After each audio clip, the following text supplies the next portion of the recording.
Bonjour à tous. Donc, aujourd'hui, on va regarder dans un premier temps la correction des exercices que vous aviez à faire en mécanique. Alors, le premier exercice est un exercice de calcul simple, hein. Vous avez 480 km, distance parcourue, l'intervalle de temps 4 heures et quart, hein. Et donc, si vous voulez calculer la vitesse en kilomètres par heure, vous divisez la distance par le temps en heures. Donc il va falloir convertir les 15 minutes en un quart d'heure. Donc 0,25. Hein. Là c'est en kilomètres, là c'est en heures. Du coup on trouve à peu près 113 km/h pour position A. Si on veut convertir ceci en mètres par seconde, vous remarquez qu'ici nous avons des kilomètres. Au dénominateur nous avons des heures.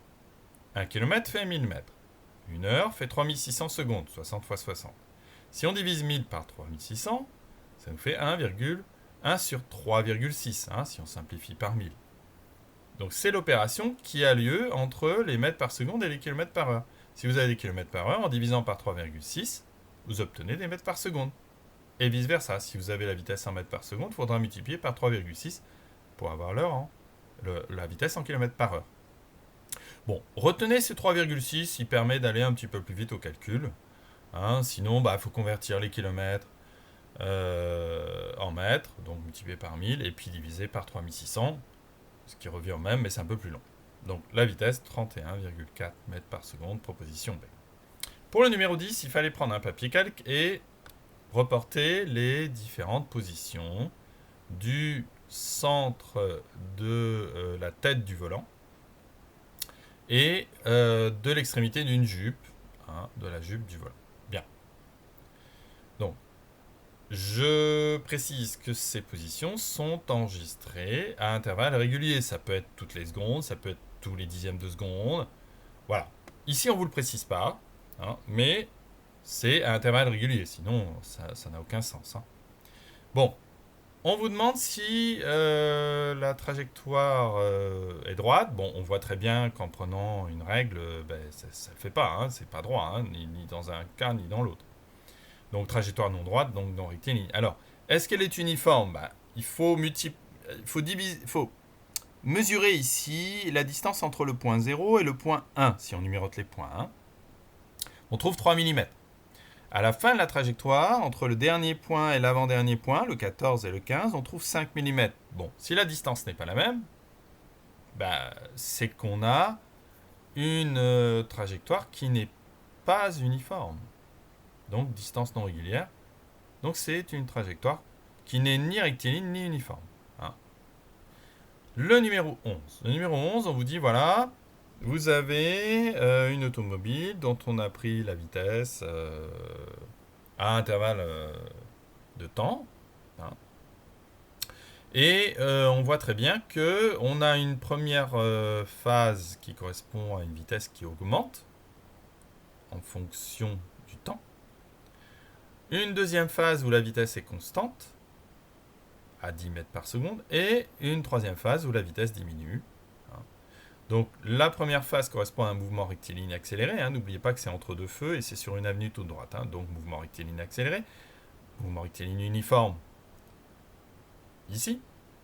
Et la vitesse diminue, donc on a un mouvement rectiligne décéléré, c'est-à-dire qu'on a une vitesse qui diminue. Bien. Le numéro 12. On vous dit 20 km/h que nous pouvons convertir en mètres par seconde en divisant par 3,6, toujours en regardant deux chiffres significatifs. Hein, la bicyclette fait 20 km/h, donc elle fait 5,6 mètres par seconde. Bien. En une demi-heure, en une demi-heure, elle fera la moitié de ça, puisque ça, elle fait 20 km pour une heure, donc elle fait 10 km, donc 10 000 mètres. 15 km, 15 km, vous remarquez que 15 km, c'est les 3 quarts de 20. 3 fois 5, 15. 4 fois 5, 20. Donc, les 3 quarts. Donc, si on avait remarqué ça, ça allait vite, parce que 3 quarts de 20, donc ça fait 3 quarts de 1 heure, donc 45 minutes et 2700 secondes. Donc là, il y a vraiment un calcul relativement simple. Bien. Pour ce qui est de la suite. Alors, on avait une régate avec des champions français. Alors, dans le texte, on parlait de nœud, qui est l'unité de vitesse dans la marine, et de mille, qui est l'unité de distance dans la marine. Ah, pourquoi? Il y a une raison, parce que le mille correspond au degré, c'est beaucoup plus simple au niveau des cartes. Hein, et le nœud, c'est le 1000 par heure, tout simplement. Hein. Donc s'ils ont navigué 6 jours à raison de 15 heures par jour, ce qui est considérable, hein, 15 heures par jour, vous n'avez pas trop le temps de vous reposer. Hein.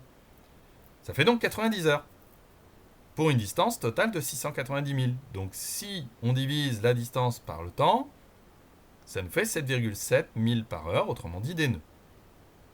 L'abréviation de nœud, c'est NDS. En multipliant par ce que vaut un 1000, c'est-à-dire 1852 mètres, on obtient la vitesse en km par heure. Alors 14,3 km par heure, ça vous paraît pas beaucoup. N'oubliez pas que c'est une moyenne, hein, et que c'est une moyenne obtenue en virant de bord. Et le temps, c'est pas une mer plate, hein, donc c'est pas évident d'avoir cette moyenne-là. Hein. Bien. Donc ici, je vous ai mis une deuxième vidéo à suivre. On va apprendre ce que c'est que le radian. On en a parlé dans le cours, hein, mais on n'a pas vraiment insisté là-dessus. Hein, la vitesse angulaire. Et surtout, comment tracer un vecteur vitesse. Ici, je vous ai mis, une fois que vous aurez pris le temps de prendre la deuxième vidéo, hein, mais vous y allez tranquille, vous avez la semaine, hein, je vous ai pris le record du monde de vitesse en TGV. Et je vous ai mis ici un petit calcul qui vous fait retomber sur la vitesse. C'est-à-dire on prend le problème inverse, hein, toujours avec cette formule. Donc regardons maintenant le problème de tracer un vecteur vitesse. Alors ici, cette feuille, vous l'imprimez, c'est un dessin. Hein, et vous voyez qu'on commence déjà par numéroter les points. Hein. L'objet a été effectivement photographié à intervalles réguliers et on a décidé de placer la position d'un point de l'objet au cours de son mouvement. Et l'idée, c'est de tracer un vecteur vitesse. Donc ça, vous l'imprimez et puis vous prenez un crayon papier, une règle graduée, et on va faire ça ensemble. Alors, déjà,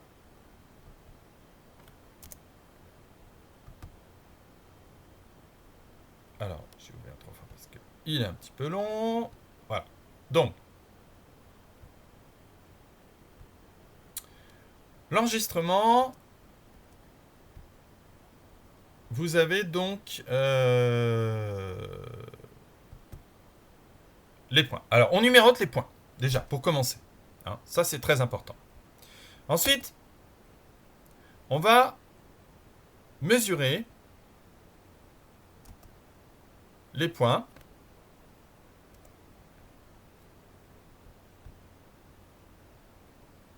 puisqu'on veut tracer le vecteur vitesse dans la position 5. Alors l'idée, c'est quand on veut tracer une vitesse au point 5, on est obligé de prendre une espèce de vitesse moyenne entre le point précédent et le point suivant. On n'a pas vraiment moyen de faire autrement. Donc, on va mesurer cette distance entre le point 4 et le point 6 et diviser par 2 fois l'intervalle de temps qui sépare deux positions. Oui. Donc on mesure, ça fait à peu près 3,4 cm, théoriquement. Hein, et on va calculer le vecteur vitesse. Alors l'intervalle de temps, c'est 20 millisecondes. Donc 20, 10, moins 3 secondes. Donc tout ça, il faut bien le noter. Hein. Donc vous mesurez la distance entre le point précédent et le point suivant. Vous divisez par 2 fois l'intervalle de temps, puisqu'ici, vous voyez que vous avez 2 fois l'intervalle de temps. Et vous obtenez... Alors, bien sûr, si vous voulez la vitesse en mètres par seconde, il ne faut pas oublier de mettre la distance en mètres et l'intervalle de temps en secondes. Donc, il y a un 10 moins 3. Hein. Et on obtient 0,85 mètres par seconde. Bien. Comment on trace le vecteur vitesse? Alors, le vecteur vitesse, il va être parallèle à ce segment, entre le point précédent et le point suivant, il faut choisir une échelle. Par exemple, 1 cm égale 0,3 mètres par seconde. Ça va nous faire à peu près 2 cm 5, quelque chose comme ça. Et donc, alors ici, ils ont fait une petite erreur. Hein. Donc, vous vérifiez bien que 0,85, ça correspond à 2,8 cm. Et on trace le vecteur tangent au point 5, parallèle à ce segment. Et ça nous donne ceci. Évidemment, vérifiez la longueur, 2,8 mètres par seconde. Et voilà, et le vecteur est tracé. Voilà, vous savez comment tracer un vecteur vitesse sur un relevé de points. Et c'est extrêmement important. Donc ça, il faudra pouvoir le refaire tout seul, comme des grands. Voilà, on s'arrête là. Vous regardez la deuxième vidéo et ça va être suffisant pour cette semaine.